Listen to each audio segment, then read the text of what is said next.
Now, in a previous video, we had seen how to invoke the constructor of book for different types of books like periodicals and books.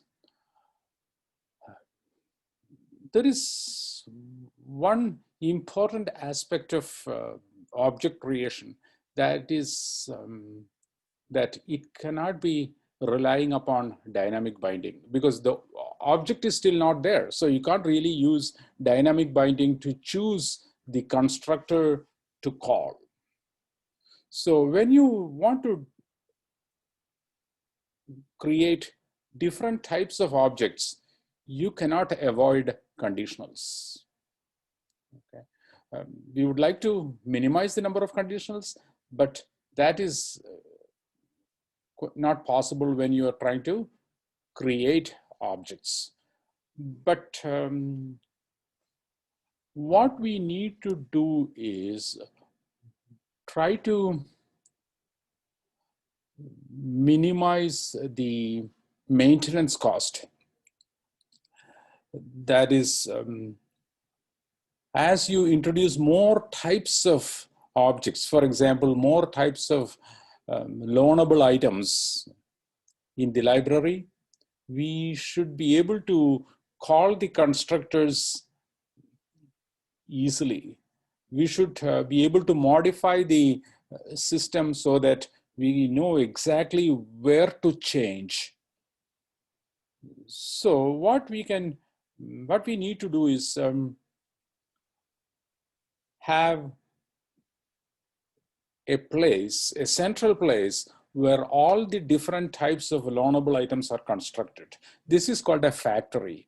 So we have a class here, loanable item factory, with a method, create a loanable item, and this would be a singleton class. Given the appropriate parameters and the type of the item to be created, it will create the appropriate object. So if a book is to be created, it will create the book object by calling the books constructor. To create a periodical, it will call the periodicals constructor, and so on. So this is the method that needs to be called from library whenever a new object is to be created.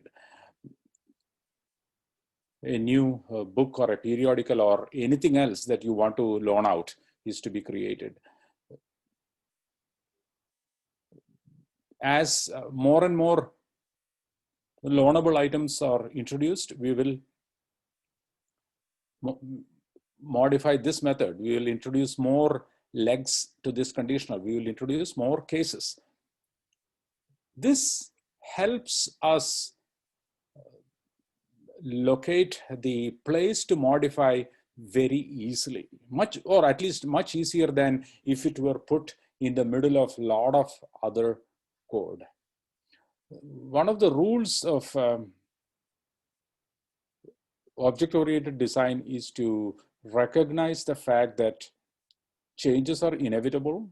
For example, we will introduce new things to the library. That is very likely. So changes are inevitable. But what we need to do is to figure out what might change and put the code related to the change in a specific method or in a specific class. Isolate those changes. The code that needs to modify, try to isolate it into a method or in a method in a new class.